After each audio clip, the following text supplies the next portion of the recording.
Dalam nama Sang Bapa, Sang Putra, serta Sang Roh Kudus. Amin.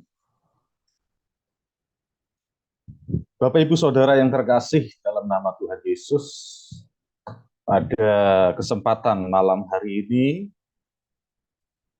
kita memasuki Pekan Kudus yang mana diperingati di dalam persekutuan malam hari ini, yaitu Kamis Putih atau Kamis Kudus. Akan tetapi sebelum kita masuk ke dalam pesan firman Tuhan, saya akan memperkenalkan diri saya terlebih dahulu secara singkat. Saya mengucapkan terima kasih banyak kepada Pendeta Randy Prayitno yang telah mau mengundang saya dalam menyampaikan kebenaran firman malam hari ini. Bapak Ibu Saudara, perkenalkan, nama saya adalah Christian Anthony. Clement itu adalah nama baptis saya di Gereja Ortodoks. Dan saya adalah seorang koordinator Komunitas Gereja Ortodoks Indonesia atau GOI Jana Suci Petrus Semarang. Nah, kesempatan pada malam hari ini, Bapak Ibu Saudara, dengan tema besar adalah perjamuan kudus atau perjamuan malam, saya memberi judul renungan kita pada malam hari ini yaitu Paskah Baru yang merupakan perjamuan mistika. Bapak Ibu Saudaraku yang terkasih dalam nama Tuhan Yesus Kristus, serangkaian pekan suci yang hari ini diperingati sebagai Kamis Putih atau Kamis Kudus, itu sangatlah penting untuk memahami narasi dari pekan suci itu sendiri. Kenapa Bapak Ibu? Sebab Kamis Kudus itu menceritakan kepada kita tentang peristiwa-peristiwa yang berlangsung mendahului sengsara dari Tuhan kita Yesus Kristus. Nah, Kamis Putih, Bapak Ibu, itu bukan sekadar sebuah prolog ya atau pendahuluan dari Jumat Agung esok harinya yang kita peringati, melainkan peristiwa Kamis Putih atau Kamis Kudus itu memiliki makna spiritual yang begitu besar. Ya. Sehingga seluruh praktik sakramental gereja itu tidak dapat dipahami tanpa sebelumnya kita memahami dan mengerti soal Kamis Putih atau Kamis Kudus.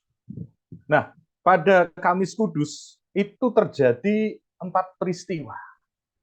Ya, peristiwa-peristiwa yang terjadi di hari Kamis Putih atau Kamis Kudus. Yang pertama adalah peristiwa Yesus yang membasuh kaki para murid atau para rasul, dan itu tercatat di dalam Injil Yohanes ya, pasal yang ke-13 ayat 1 sampai yang ke-20.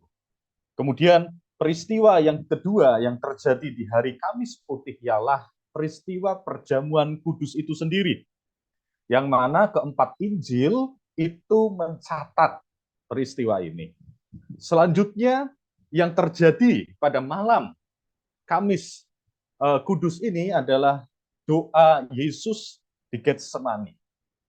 Dan itu juga dicatat di dalam ketiga Injil sinoptik. Selanjutnya peristiwa yang terjadi di hari Kamis Putih yang terakhir yaitu pengkhianatan dari Yudas Iskariot, Bapak Ibu.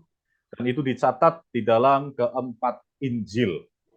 Nah, dari 4 peristiwa yang terjadi di Kamis Putih ini, Bapak Ibu Saudara, peristiwa 1 dan peristiwa nomor 2 itu terjadi di suatu ruangan yang sama, yang mana sekarang ruangan itu disebut sebagai the cenacle atau ruang makan perjamuan suci di Yerusalem. Nah, di ruangan ini terjadilah peristiwa Yesus membasuh kaki para murid beserta dengan perjamuan suci. Atau di dalam bahasa Alkitab dikenal sebagai istilah ruang atas. Karena memang ruangan ini berada di atas sebuah bangunan.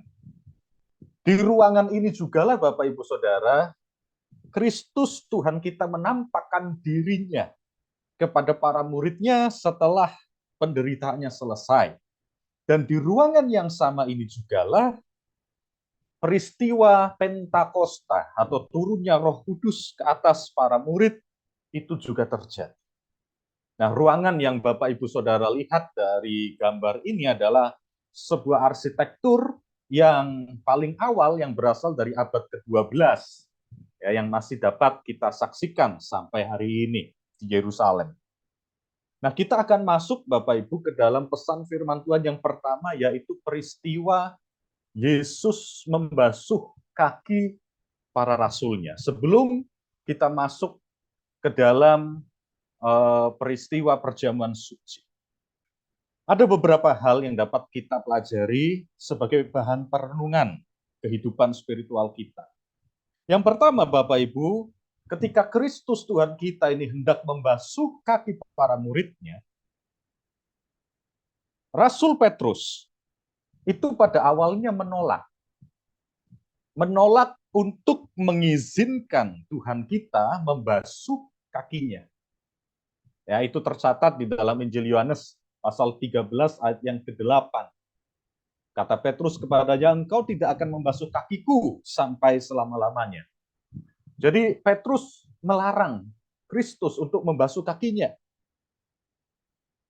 Nah, tetapi Tuhan memberitahu kepada dia bahwa apa yang dilakukannya itu tidak sekedar sebagai bentuk kerendahan hati, tetapi itu adalah peristiwa pengosongan diri, ya, peristiwa kenosis, peristiwa mistika yang mendalam yang harus diterima oleh Rasul Petrus dan rasul lainnya, supaya apa? Supaya layak dipersatukan dengan Yesus di perjamuan kudus yang nanti akan mereka lakukan setelah pembasuhan kaki ini. Nah, Bapak Ibu, Rasul Petrus tidak mau menerima tindakan pengosongan diri yang mendalam dari Tuhan kita. Dia menolak awalnya. Akan tetapi, setelah Kristus memberi keterangan lebih lanjut, dia pun akhirnya mau. Ya, karena pembasuhan kaki ini adalah proses kelayakan para rasul sebelum mereka memakan perjamuan kudus. Dan apa teladan yang bisa kita petik dari Yesus membasuh kaki para rasulnya? Teladan Kamis Putih hari ini, yang pertama di dalam peristiwa pembasuhan kaki adalah teladan pelayanan. Bapak Ibu, pelayanan tentu adalah kata yang tidak asing buat kita, khususnya kita yang sebagai hamba-hamba Tuhan yang melayani. Ya, ini adalah teladan pertama yang dapat kita ambil di hari Kamis Kudus ini. Tuhan menunjukkan kepada kita melalui peristiwa ini apa arti dari sebuah otoritas Kristen. Bapak Ibu, otoritas Kristen itu bukan dengan kekuasaan, melainkan dengan pelayanan atas nama seluruh umat manusia. Otoritas Kristen itu bisa kita katakan bersifat kenotik. Nah, kenotik itu dari bahasa Yunani kenosis, pengosongan diri. Seperti yang Kristus Tuhan kita sampaikan dalam Injil Matius pasal 20 ayat 26 sampai yang ke-28 bahwa barang siapa ingin menjadi besar di antara kamu, hendaklah ia menjadi pelayanmu. Dan barang siapa ingin menjadi yang terkemuka di antara kamu, hendaklah ia menjadi hambamu. Sama seperti anak manusia datang bukan untuk dilayani, melainkan untuk melayani dan memberikan nyawanya menjadi tebusan bagi banyak orang. Bapak Ibu Saudaraku yang terkasih, di dalam gereja ortodoks yang saya layani hari ini adalah peristiwa Kamis Putih itu ada namanya Nipteros Service atau pelayanan pembasuhan kaki. Ya, pelayanan pembasuhan kaki. Sebagaimana sabda Tuhan menurut Injil Yohanes pasal yang ke-13 ayat 14 sampai yang ke-15. Di situ dikatakan, jadi jikalau aku membasuh kakimu, aku yang adalah Tuhan dan gurumu, maka kamu pun wajib saling membasuh kakimu.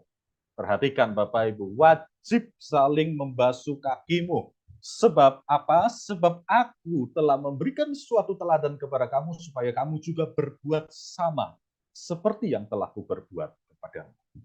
Jadi ini adalah perintah Tuhan.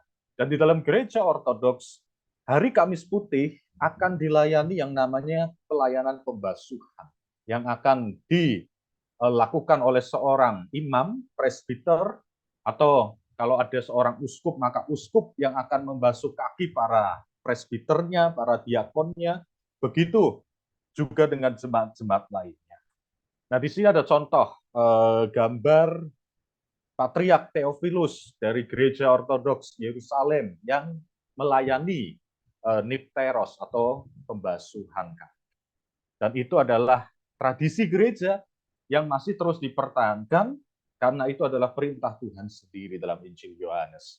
Nah, inilah teladan pertama yang dapat kita petik di hari Kamis Kudus, yaitu teladan pelayanan. Betapa otoritas Kristen itu bukan bicara mengenai kekuasaan, melainkan bagaimana kita memiliki kerendahan hati untuk kita bisa melayani seorang akan yang lain. Selanjutnya, Bapak Ibu Saudara, setelah pembasuhan selesai, barulah kita masuk kepada peristiwa kedua yang terjadi di ruang perjamuan makan tadi, yang sesuai dengan tema malam hari ini, yaitu perjamuan kudus. Nah, saya lebih senang menyebut perjamuan kudus itu sebagai perjamuan mistika. Ya, karena di gereja ortodoks perjamuan kudus itu adalah bersifat mistik, bersifat mistika, atau dalam bahasa Yunaninya adalah mysterion, dalam bahasa Latinnya adalah sacramentum. Jadi perjamuan suci ini merupakan misterion, ya, misteri, mistik, dan sesuatu yang ilahi. Nah, di ayat yang ke-17, setelah tadi kita mendengarkan pembacaan Injil menurut Jana Suci Matius pasal yang ke-26, ayatnya yang ke-17, itu dikatakan bahwa pada hari pertama dari hari raya roti tidak beragi. Bapak Ibu Saudara, di dalam bahasa aslinya, roti tidak beragi ini dari kata bahasa Yunani azimon, yang memiliki kata dasar azimos, artinya roti tidak beragi. Nah, itu di ayat yang ke-17, pada hari pertama dari hari raya roti tidak beragi. Kemudian kita loncat di ayat yang ke-26, yang mana di situ di LAI memberikan judul perikop penetapan perjamuan malam. Jadi perjamuan mistika itu adalah penetapan perjamuan Paskah baru. Nah, di ayat yang ke-26, Bapak Ibu Saudara, dikatakan, dan ketika mereka sedang makan, Yesus mengambil roti. Roti di sini menggunakan kata Yunani arton, dari kata dasar artos, yang berarti roti beragi. Nah, kok berbeda, Pak Clement? Kok tadi ayat 17 itu pakainya roti tidak beragi, kok di ayat 26 pakainya roti yang beragi? Karena itu dua kata benda untuk roti yang berbeda. Satu azimos, satunya artos. Bapak Ibu Saudara yang terkasih, konteks peristiwa Kamis Kudus ini yang mula-mula adalah Tuhan dan para muridnya melakukan perjamuan Paskah Yahudi. Nah, perjamuan Paskah Yahudi ini ada aturannya. Kalau kita baca di dalam kitab Keluaran, mereka akan makan roti yang tidak beragi. Akan tetapi, di ayat yang ke-26 dikatakan, dan ketika mereka sedang makan. Yang mau saya tanyakan, ini mereka sedang apa? Kok mereka dikatakan sedang makan? Memangnya mereka sedang makan apa? Nah, para murid di situ sedang makan Paskah Yahudi. Nah, ketika mereka sedang makan Paskah Yahudi, Yesus mengambil roti, yaitu artos, roti yang beragi, mengucap berkat, memecah-mecahkannya, lalu memberikan kepada murid-muridnya, dan berkata, ambillah, makanlah, inilah tubuhku. Nah, di sini Bapak Ibu Saudara, Tuhan mulai menetapkan perjamuan Paskah Kristen. Jadi, ada dua ya Bapak Ibu. Ada Paskah Yahudi dan ada Paskah Kristen. Sama seperti sakramen baptisan. Ada yang namanya baptisan Yahudi dan ada yang namanya baptisan Kristen. Baptisan Yahudi adalah seperti yang dikerjakan oleh Jana Suci Yohanes Pembaptis Sang Perintis Jalan, di mana itu adalah tanda pertobatan. Akan tetapi Bapak Ibu, baptisan Kristen itu bukanlah sekadar tanda pertobatan, melainkan itu juga adalah misterion. Itu adalah sakramentum. Itu misterion, di mana baptisan Kristen itu dilandaskan atas kematian dan kebangkitan Kristus. Bukan lagi tanda pertobatan, seperti yang dikerjakan oleh Yohanes Pembaptis. Makanya Rasul Paulus di dalam Kisah Para Rasul bertanya kepada murid-murid, kalau tidak salah ingat di Efesus, dengan baptisan mana kamu dibaptis? Dan mereka, murid-murid di sana menjawab, dengan baptisan Yohanes. Nah, baptisan Yohanes adalah baptisan Yahudi. Demikianlah juga peristiwa Kamis Kudus yang kita peringati, itu ada dua jenis perjamuan Paskah yang Tuhan dan para murid kerjakan.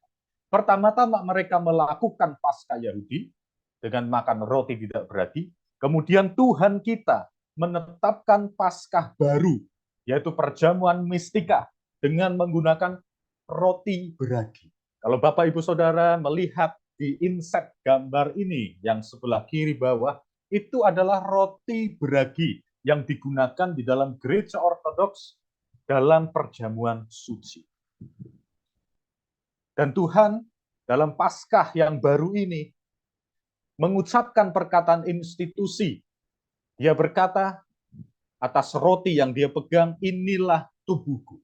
Kemudian Tuhan mengambil cawan dan berkata, minumlah kamu semua dari cawan ini, sebab inilah darahku. Darah perjanjian yang ditumpahkan bagi banyak orang untuk pengampunan dosa-dosa. Bapak, Ibu, Saudara, Paskah yang sekarang kita rayakan bukanlah Paskah Yahudi lagi, tetapi seperti yang surat Ibrani katakan bahwa anak domba Paskah kita ini telah disembelih. Siapakah dia? Yaitu Kristus, anak domba Allah. Demikianlah kita merayakan Paskah yang baru di dalam perjamuan mistika. Bukan lagi Paskah Yahudi, melainkan Paskah Kristen. Nah, di Lukas pasal 22 ayat yang ke-19, yang sinonim dengan, paralel dengan Injil Matius ini, dikatakan bahwa perbuatlah ini, kata Tuhan, menjadi peringatan akan daku. Peringatan itu dari bahasa Yunani anamnesin. Dari kata dasarnya adalah anamnesis. Apa maksud dari peringatan? Apakah peringatan di sini sama seperti ketika kita memperingati hari ulang tahun kita, Bapak Ibu? Apakah sama seperti kita memperingati hari kemerdekaan negara kita setiap tanggal 17 Agustus? Ternyata berbeda, Bapak Ibu Saudara. Kenapa Tuhan menyuruh kita untuk melakukan perjamuan suci sebagai peringatan, sebagai anamnesis akan aku? Apa maksud anamnesis dalam bahasa asli ini? Anamnesis memiliki arti mengundang kembali, recalling, atau menghadirkan kembali. Apa yang diundang kembali? Apa yang dihadirkan kembali, Bapak Ibu, pertanyaannya? Yang diundang kembali hari ini, present, saat ini adalah peristiwa yang telah terjadi 2000 tahun yang lalu, saat di mana Kristus mengambil roti dan Kristus mengambil cawan berisi air anggur dan berkata, inilah tubuhku, inilah darahku. Makanlah dan minumlah kamu semua dari cawan ini. Nah, itu peristiwa yang dihadirkan kembali, meskipun Bapak Ibu, secara historis peristiwa itu sudah terjadi 2000 tahun yang lalu. Namun, oleh kuasa Roh Kudus, itulah sebabnya gereja ortodoks menekankan misterion. Karena itu adalah terjadi di dalam kuasa ilahi, dalam kuasa Roh Kudus yang menghadirkan kembali peristiwa 2000 tahun yang lalu. Kalau kita memperingati hari ulang tahun kita, itu tidak sama seperti kita memperingati perjamuan kudus.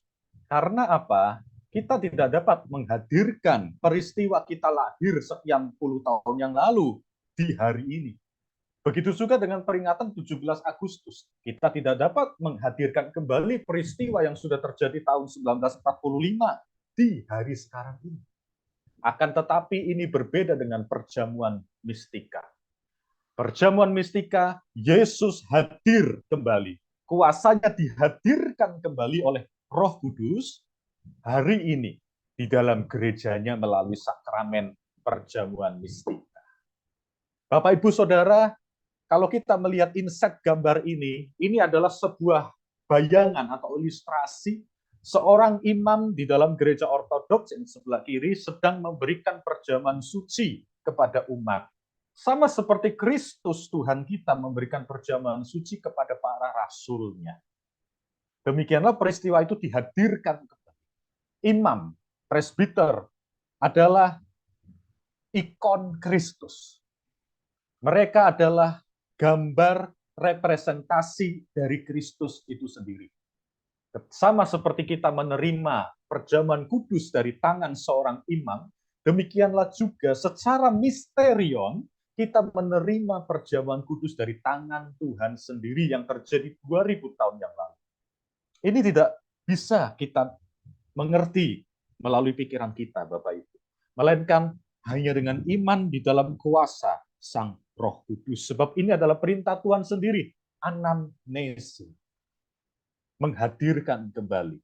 Sehingga perjamuan kudus itu bukan hanya sekedar lambang, melainkan benar-benar, sungguh-sungguh dihadirkan kembali. Present, sampai nanti kedatangan Tuhan yang kedua kali. Nah, saya ingin mengajak singkat Bapak Ibu Saudara melihat gedung gereja ortodoks. Ya, gedung gereja ortodoks ini di luar negeri, ini foto ini. Nah, kalau kita melihat gedung gereja ortodoks, entah di luar negeri maupun di Indonesia, semua memiliki pakem yang sama, yaitu ada sebuah ikonostasis. Ikonostasis adalah yang Bapak Ibu lihat sebagai papan-papan kayu yang ada gambar-gambar ikonnya. Ada gambar Yesus, kemudian Bunda Maria, ada Yohanes Pembaptis. Itu ikonostasis adalah pembatas. Pembatas antara ruang Maha Kudus, tempat di mana Bapak Ibu melihat ada seorang imam berdiri di dalamnya, yang mana hanya imam dan hanya pelayan altar yang boleh memasuki ruangan itu untuk melayani meja, melayani altar. Ya, kata Rasul ketika rasul-rasul ini menahbiskan diakon, kalau Bapak Ibu ingat kisahnya dalam kisah para rasul, Petrus berkata bahwa supaya tidak mengganggu pelayanan kami dalam melayani meja. Maksudnya melayani meja itu apa? Bapak Ibu bisa melihat meja yang ada di dalam ruangan Maha Kudus. Itulah yang disebut sebagai meja altar. Altar suci, altar kudus, meja di mana di atasnya dikorbankan anak domba Allah, Kristus, tubuh dan darahnya. Nah, kalau Bapak Ibu Saudara mencermati gambar-gambar ikon di ikonostasis ini, Bapak Ibu kan melihat ada gambar ikon di atas pintu masuk utama, yaitu ikon perjamuan kudus secara historis. Ya, di situ ada Tuhan di tengah dengan dikelilingi oleh para muridnya. Ini yang terjadi pada hari Kamis Putih 2000 tahun yang lalu. Tetapi Bapak Ibu, kalau Bapak Ibu melihat ke dalam, di dalam ruangan Maha Kudus itu, tergambar di tembok-temboknya, itu adalah gambar ikon perjamuan kudus mistika. Jadi ada dua, Bapak Ibu, di dalam gereja ortodoks. Perjamuan kudus secara historis, dan di dalamnya ada perjamuan kudus secara mistika. Historis adalah yang terjadi 2000 tahun yang lalu, mistika itu terjadi sekarang. Jadi Bapak Ibu, sesuai dengan perkataan Tuhan, anamnesis, recalling, dihadirkan kembali. Peristiwa 2000 tahun yang lalu dihadirkan kembali.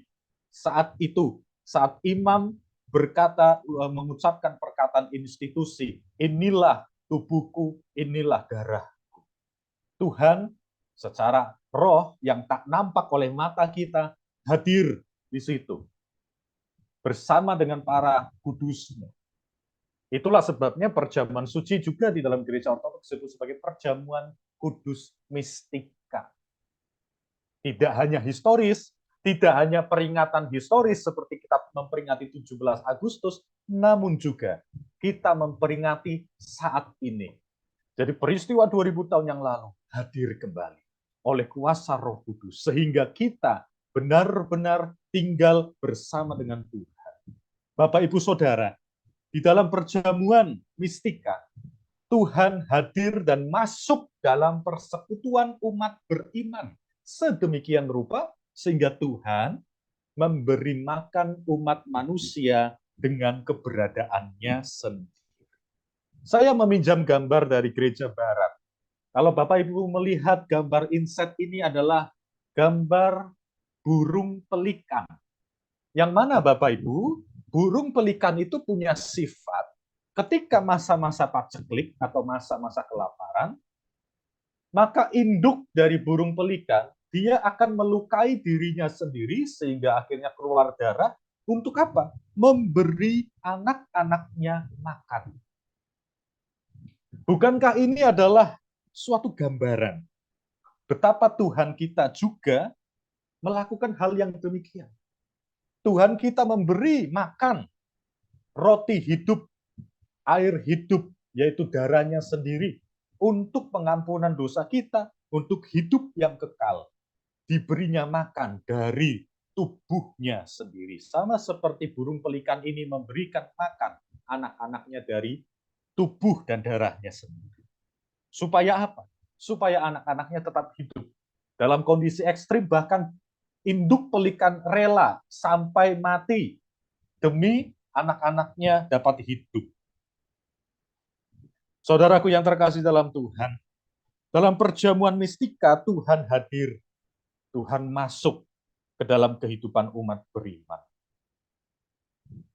Bagaimana dengan ajaran dan kesaksian para rasul dan juga para murid-murid dari rasul-rasul mengenai perjamuan mistika yang kita peringati di hari Kamis Putih ini? Yang pertama, Bapak Ibu, kita melihat dan membaca kesaksian dari Rasul Suci Paulus di dalam 1 Korintus 11 ayat 23 sampai 25 dan 29. Di situ Rasul berkata, sebab apa yang telah kutuliskan kepadamu telah aku terima dari Tuhan. Bahwa Tuhan Yesus pada malam waktu ia diserahkan mengambil roti dan sesudah itu ia mengucap syukur atasnya, ia memecah-mecahkannya dan berkata, inilah tubuhku. Perhatikan Bapak. Dan dia mengambil cawan dan berkata, cawan ini adalah perjanjian baru yang diperteraikan oleh darahku. Karena barang siapa makan dan minum tanpa mengakui tubuh Tuhan, ia mendatangkan hukuman atas dirinya. Ternyata tidak dikatakan bahwa roti dan anggur itu adalah simbol. Roti dan anggur itu adalah lambang. Tidak. Melainkan Paulus berkata, inilah tubuhku, inilah darahku. Bukan inilah lambang tubuhku, bukan pula inilah lambang darah.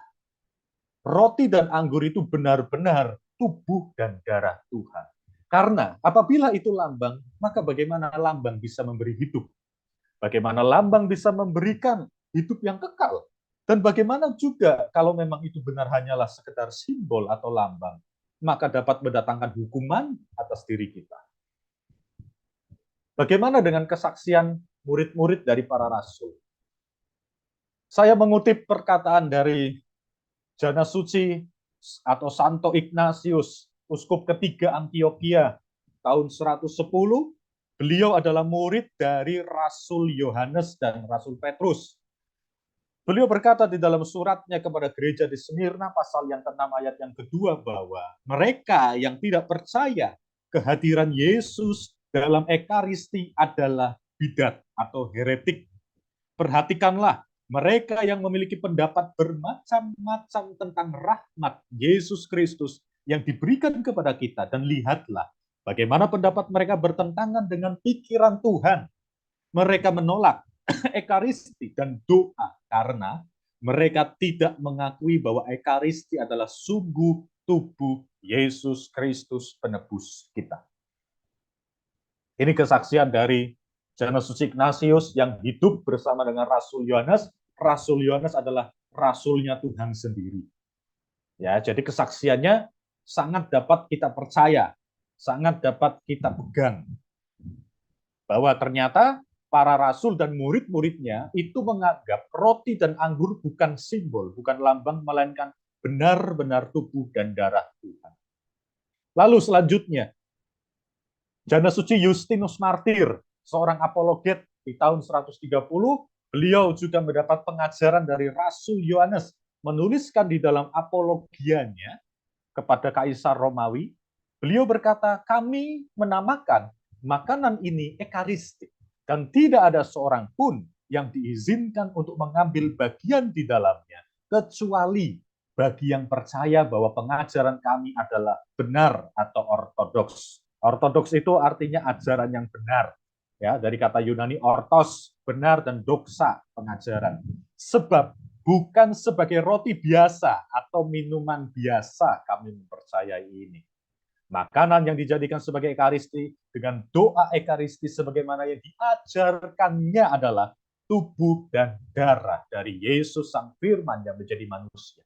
Itulah sebabnya Bapak Ibu, kalau kita sedikit belajar sejarah gereja, orang-orang yang mengikuti jalan Tuhan yang diejek dengan sebutan Kristianos, ya, sebutan Kristen itu pada mulanya sebutan ejekan, yaitu orang-orang yang mengikut Kristus atau percaya bahwa Kristus adalah kurios, Tuhan. Mereka difitnah, Bapak Ibu. Mereka difitnah di dalam pertemuan ibadah mereka kanibal. Nah, kenapa mereka difitnah sebagai orang-orang kanibal? Ya karena ini, orang-orang di luar Kristen saat itu tidak memahami bahwa mereka makan tubuh dan darah Yesus itu bukan dalam pengertian kanibal, ya, melainkan dalam pengertian mistika tadi, misterion tadi. Yang dilihat adalah roti, yang diminum adalah tetap anggur. Tetapi di dalam kuasa Sang Roh Kudus, roti yang kita lihat itu adalah tubuh Tuhan, dan air anggur yang kita lihat itu adalah darah Tuhan itu sendiri, bukan simbol atau lambang. Selanjutnya, perkataan dari Janus Suci Irenaeus. Beliau adalah uskup di Lyon dan murid dari Janus Suci Polikarpus dari Smyrna, sekaligus murid dari Rasul Yohanes. Jadi Janus Suci Irenaeus ini adalah bisa kita katakan cucu rohani dari Rasul Yohanes. Ya, Rasul Yohanes punya murid namanya Polikarpus, Polikarpus punya murid namanya Irenaeus. Irenaeus bersaksi bahwa Yesus telah menyatakan cawan itu sebagai bagian dari ciptaan, sebagai darahnya sendiri. Daripadanya ia menyebabkan darah kita mengalir, dan roti itu sebagai bagian dari ciptaan, dia telah menjadikannya sebagai tubuhnya sendiri. Daripadanya ia memberikan pertumbuhan pada tubuh kita. Bapak Ibu, di dalam gereja ortodoks, benda-benda materi atau benda-benda ciptaan itu sangat penting juga dan dilibatkan di dalam liturgi ilahi. Contohnya apa? Roti. Roti itu benda materi, benda ciptaan. Air anggur itu benda ciptaan. Apalagi Alkitab itu benda ciptaan, benda materi. Ikon, salib, dan lain sebagainya. Itu semua bersifat materi. Akan tetapi, air juga dalam baptisan, air itu materi. Kemudian dalam sakramen krisma, minyak juga adalah materi. Semua benda materi itu, Bapak Ibu Saudara, dipergunakan di dalam gereja ortodoks sebagai apa? Sebagai saluran rahmat dari yang tidak kelihatan. Yang tidak kelihatan dinyatakan melalui yang kelihatan. Tubuh dan darah Tuhan yang tidak kelihatan itu dinyatakan melalui roti dan anggur yang kita pecah-pecahkan, yang kita makan dan minum. Kenapa harus demikian? Karena Kristus Tuhan kita sendiri juga memiliki dua keberadaan, Bapak Ibu. Ingat bahwa Tuhan kita adalah ilahi dan manusia. Jadi Tuhan adalah sang pencipta, dia juga adalah mengambil rupa dari ciptaan, mengambil materi. Sehingga penebusan Tuhan di dalam gereja ortodoks adalah penebusan universal, seluruhnya. Dan perjamuan mistika ini adalah menyatukan tidak hanya umat beriman, melainkan seluruh isi dunia ini diselamatkan di dalam Tuhan. Kesaksian yang lain, Bapak Ibu, dari Jana Suci Kyrillos, beliau adalah uskup dari gereja Yerusalem tahun 350. Dan beliau berkata, Yesus menyatakan tentang roti itu, inilah tubuhku. Siapa yang akan berani meragukannya? Dan ketika ia sendiri berkata, inilah darahku. Siapa yang ragu dan mengatakan bahwa itu bukan darahnya? Karena itu, jangan menganggap bahwa roti itu dan anggur itu hanya semata-mata roti dan anggur. Sebab mereka adalah, menurut perkataan Tuhan kita, tubuh dan darah Kristus. Bapak Ibu, meskipun indramu, indera mata, penglihatan, indera perasa, lidah, mengatakan kepadamu sesuatu yang lain, oh itu kan roti, ini kan air anggur biasa, ya rasanya rasa manis, rasa anggur, tetapi biarlah iman membuat kamu teguh dan percaya. Jangan melihat berdasarkan indera, tetapi percayalah penuh dengan iman. Jangan meragukan bahwa kamu telah dianggap layak untuk menerima tubuh dan darah Kristus. Kesaksian Tuhan kita sendiri, Bapak Ibu, yang tadi telah kita baca. Serta di dalam Injil Yohanes pasal yang ke-6, ayat yang ke-51, 53, dan 56, Tuhan berkata bahwa inilah roti yang telah turun dari sorga. Roti yang kuberikan itu adalah dagingku. Aku berkata padamu, sesungguhnya jikalau kamu tidak makan daging anak manusia dan minum darahnya, kamu tidak mempunyai hidup di dalam dirimu. Barang siapa makan dagingku dan minum darahku, ia mempunyai hidup yang kekal, dan Tuhan berjanji akan membangkitkan dia pada akhir zaman. Sebab dagingku adalah benar-benar makanan, dan darahku adalah benar-benar minuman. Barang siapa makan dagingku dan minum darahku, ia tinggal di dalam aku dan aku di dalam dia. Inilah Bapak Ibu, kenapa perjamuan mistika itu adalah anamnesis.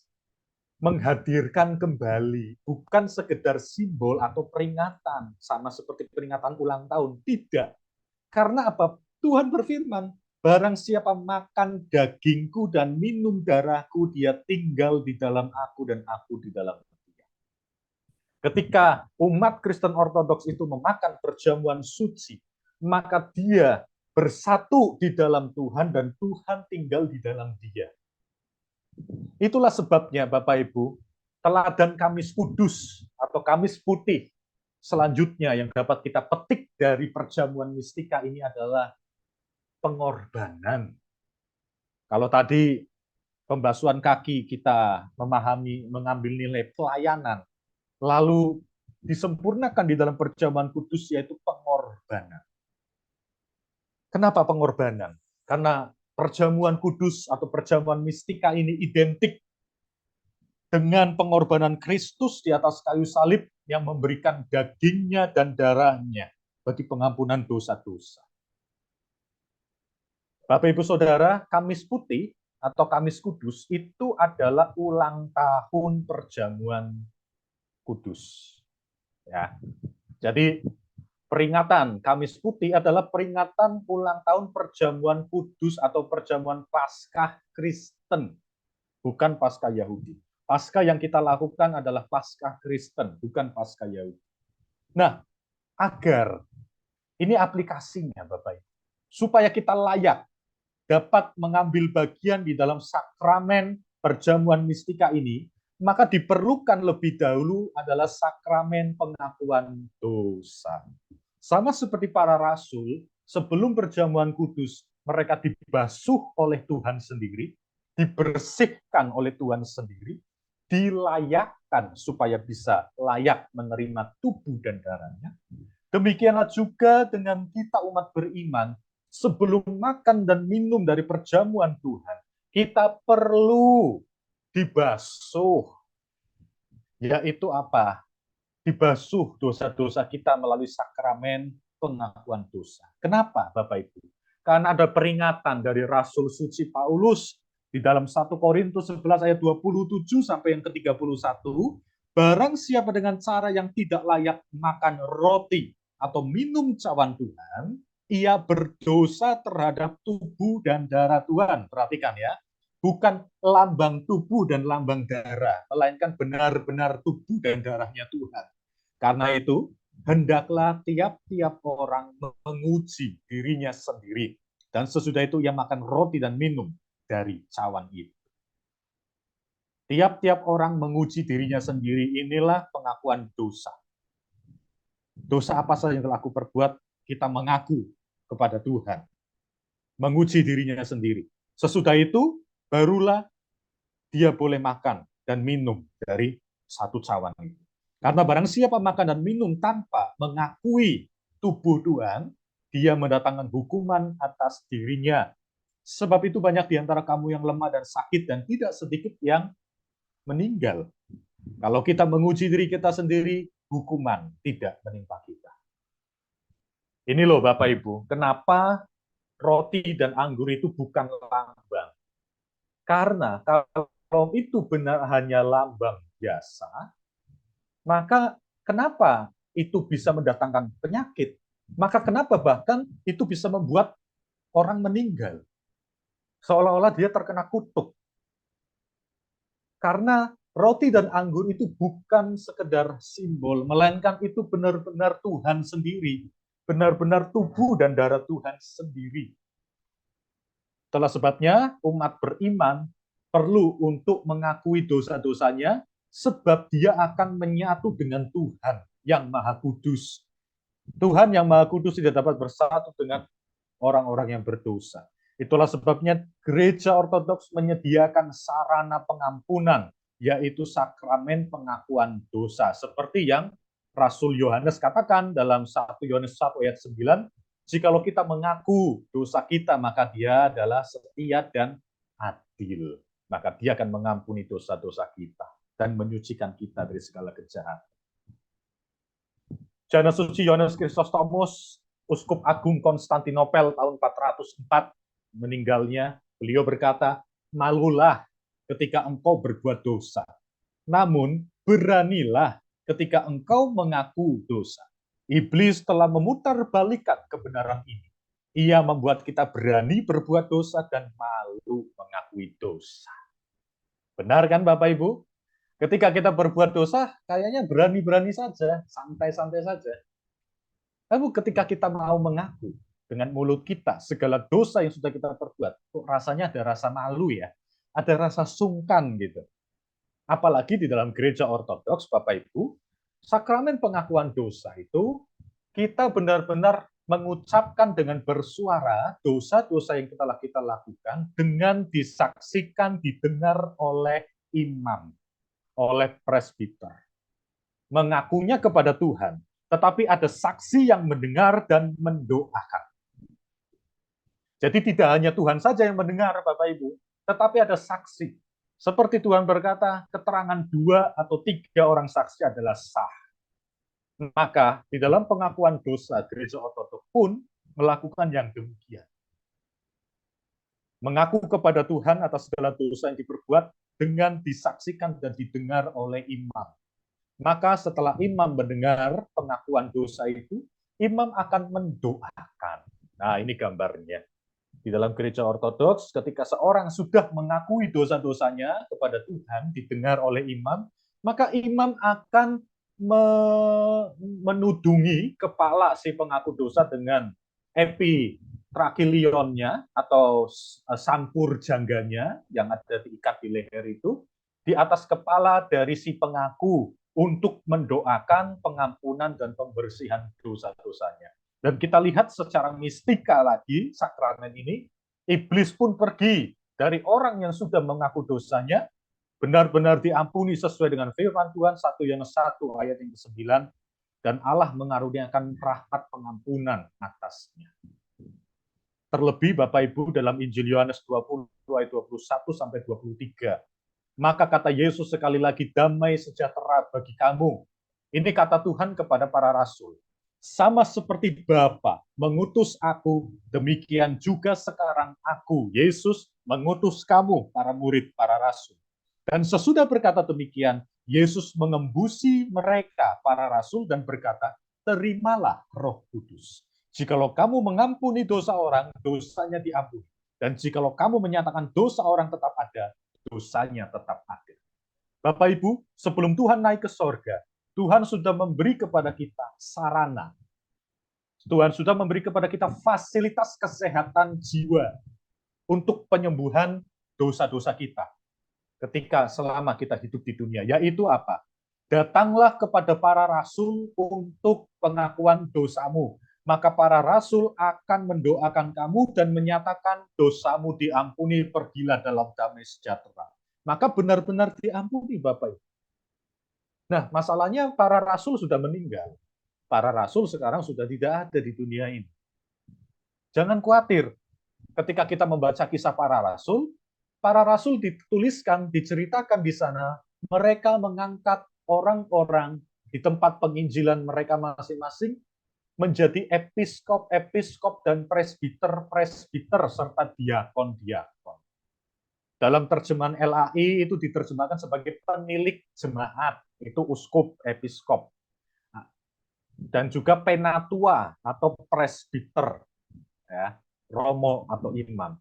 Nah, penumpangan tangan, pentabisan atas uskup dan presbiter inilah yang disebut sebagai suksesi, yang disebut sebagai kuasa yang diturunkan turun-temurun dari Tuhan sendiri kepada para rasul kepada pengganti lanjut mereka, para uskup dan para presbiter. Dari sejak gereja ada di tahun 33 Masehi sampai sekarang di tahun 2023, garis suksesi itu tidak pernah putus. Jadi kuasa perkataan Tuhan di dalam Injil Yohanes 20 ayat 21 sampai 23 ini masih tetap berlaku. Sebab para uskup dan para presbiter di dalam gereja ortodoks, mereka adalah penerus lanjut dari para rasul. Dan firman Tuhan ini juga berlaku atas mereka. Nah, Bapak Ibu Saudara, inilah yang dapat kita petik dari Paskah baru di hari Kamis Kudus, yaitu pelayanan dan pengorbanan. Ini yang dapat kita ambil sebagai suatu pelajaran rohani guna untuk memperbaiki jiwa kita dan batin kita. Bapak Ibu Saudara, mari kita bertobat sebelum kita memasuki Jumat Agung. Mari kita bertobat dari segala dosa dan kesalahan kita. Mari kita mengikuti teladan pertobatan dari Rasul Petrus. Kita tahu Petrus menyangkal Yesus 3 kali ya. Tetapi apa yang respon selanjutnya? Petrus bertobat.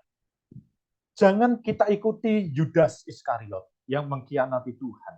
Dia menyesali memang pengkhianatannya. Makanya dia melemparkan 30 keping perak itu ke rumah Tuhan. Dia menyesal. Tetapi sayangnya, dia justru di dalam keputusasaan dan keberdosaannya, dia tidak datang kembali kepada Tuhan. Dia justru mengambil tindakannya sendiri dengan bunuh.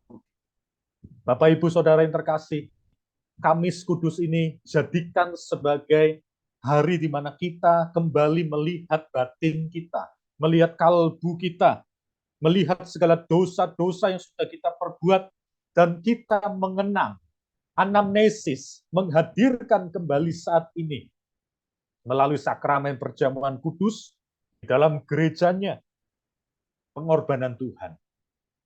Dan inilah yang dapat kita ambil dalam kehidupan Kristen kita. Kita melayani dan kita juga berkorban satu sama lain seperti yang telah Tuhan kita lakukan dan kerjakan di dalam sakramen perjamuan mistika. Amin. Kemuliaan bagi Sang Bapa, Sang Putra, serta Sang Roh Kudus, sekarang dan selalu, setas panjang segala. Amin.